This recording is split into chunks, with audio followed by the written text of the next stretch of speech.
of lessons we're going to be looking at has to do with some special functions. Now, you notice that on your blank note you don't have a goal here, but the goal for today is I can identify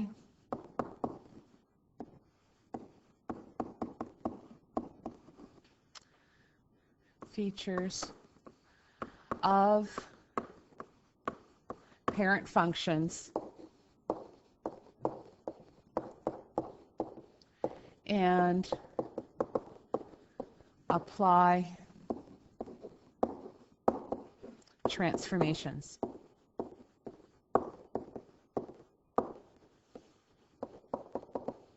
Now, in that goal thing, what I've done is I actually have put some of the what we call parent functions, so some of the key functions we're dealing with.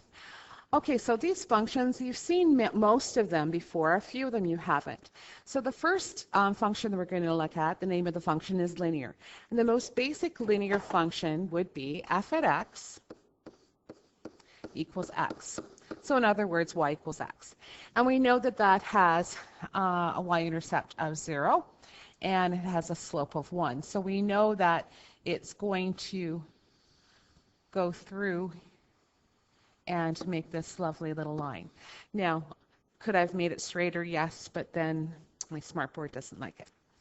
Okay, so let's look at some special features or symmetry about this straight line. First of all, we can see that it's symmetric, right? So it's symmetric around y equals negative x, right? So if I actually did a dotted line, and I'll just do that, that goes through here, you can see that I could fold it and my line would be symmetric. So there's one axis of symmetry for it.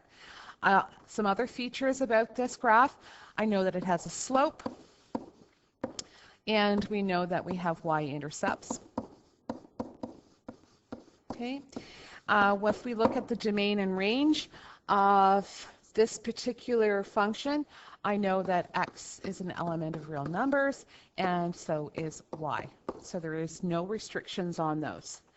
Now, if we look at the next function, again, it's a parent function that you've dealt with before, and its parent we're looking at is quadratic.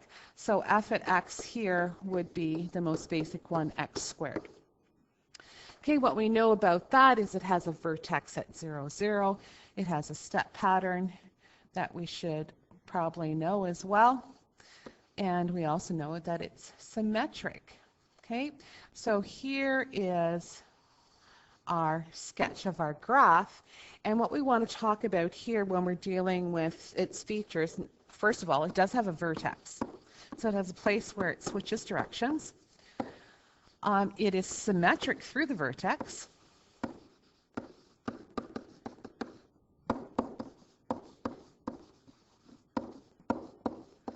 And another thing that we want to take a close look at, and that's supposed to say vertex, but it sure didn't look like it to me, is the step pattern.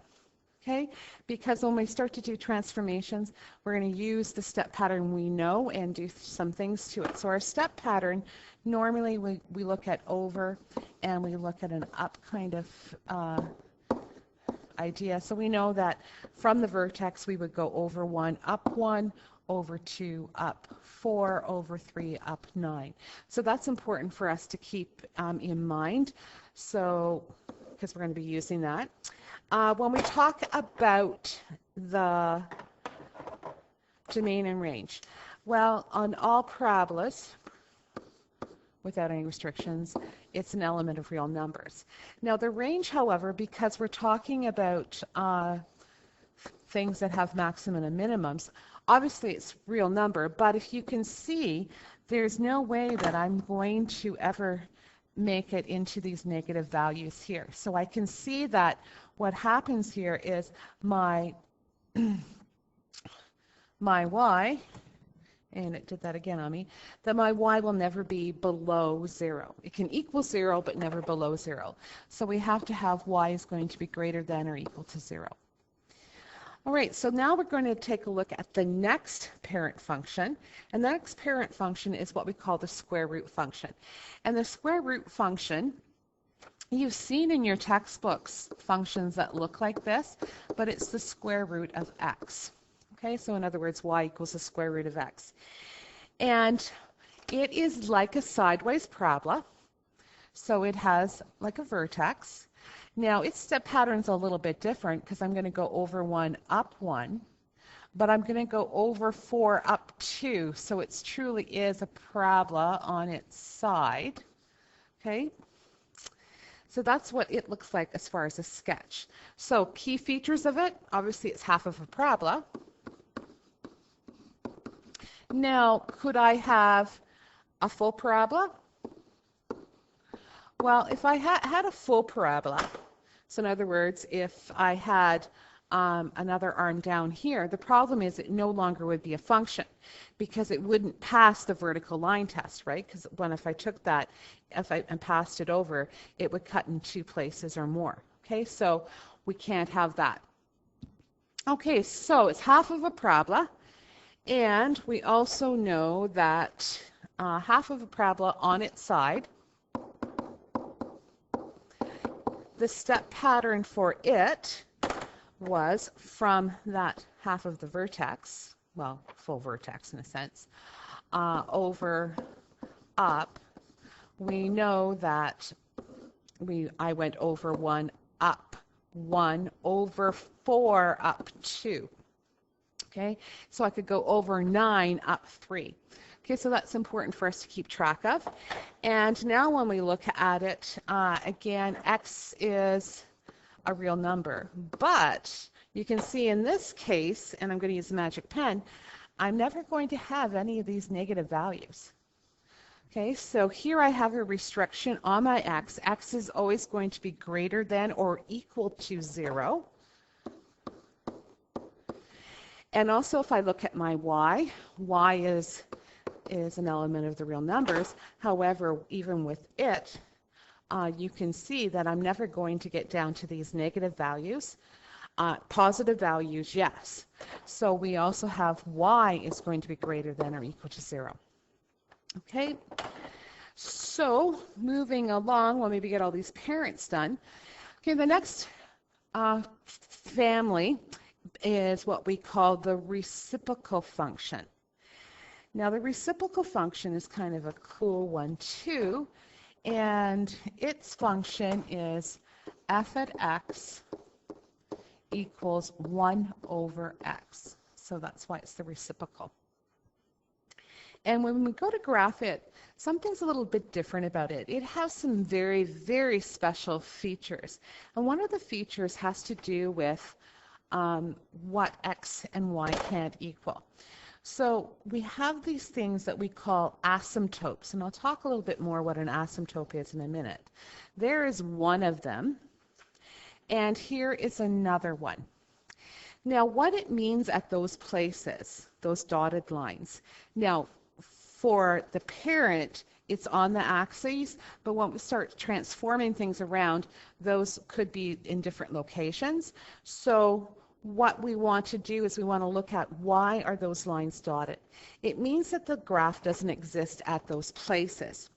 And the reason it doesn't exist has to do with this. I cannot have x equals 0. Why? Because that would be 1 over 0, which we can't do because mathematically that's not defined. So if x can't equal 0, okay, so that's why you get that dotted line along the y-axis. Okay, because that can't equal 0, the only way that y can equal 0 is if x equals 0, and you can't have that either. So that's why it creates these two places where the graph does not exist. It literally doesn't exist there. So the way this one works is where they intersect. Okay, so where they intersect here, I'm going to go over 1, up 1, and that's my one spot. Then on the other side, I'm going to go over 1, down 1. And so those create not a vertex, but it creates a key point.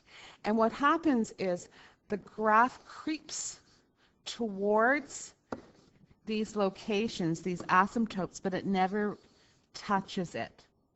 Okay, so actually if you took your graphing calculator and did a trace function, what would happen, for instance, along, especially in this area here, say I'm tracing along -1, what happens is I'm going to get a smaller and smaller and smaller y value, and then all of a sudden my calculator jumps and gives me a huge y value with a small positive x value. So actually if you took the graphing calculator, that's what would happen. And the reason it happens is because it comes close to these lines but never quite touches them.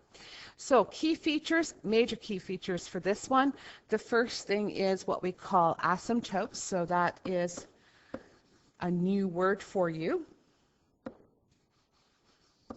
It's not an isotope, because I know chemistry uses a similar word, but it means totally different. So in this case, I have asymptotes at x equals 0 and y equals 0. And I know that also that this is symmetrical. And it's symmetrical in a couple different places. First, y equals x. And I'm going to use the magic pen again. So if I cut it through this line here, and I could fold it over, and you can see that it's symmetrical that way. It's also symmetrical if I went with y equals -x, right? So if I actually took and folded it that way. Okay, so this one has two different places that it's symmetrical through. And let's take a look now at our domain and range. So when we're looking at our domain, obviously it's real number. However, x cannot equal 0. And y is also a real number, and y cannot equal 0. Okay, so some new things on that one, words such as asymptotes. Also, when we're talking about things something can't equal. So that's a little bit different for our domain and range. Now, we still have one more parent function that we're going to get through before we take a break. And it is this one here. And it's called the absolute value graph. Now, the absolute value graph is kind of a fun graph in a sense. And I'll talk to you about how it's different from a parabola. So an absolute value graph would be f at x equals, these are the absolute value signs.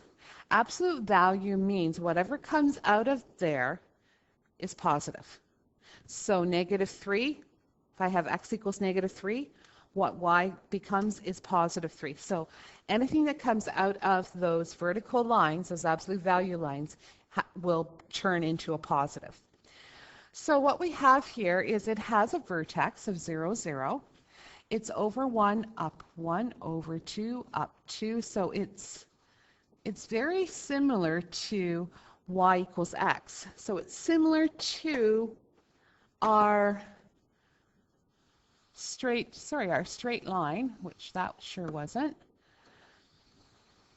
that's been folded at the origin. So it's what we call kind of the V graph. And so in grade 10, when you were drawing parabolas, and your teacher said, no, don't have it pointy down there. Okay, when they were referring to the vertex, it's got to be a smooth curve. The reason being is there are graphs, and this is one of them, where it is pointy. Okay, it is vertical. Okay, we have a vertex, and this vertex for this one is 0, 0. It's symmetrical about that vertex. Symmetrical about the vertex.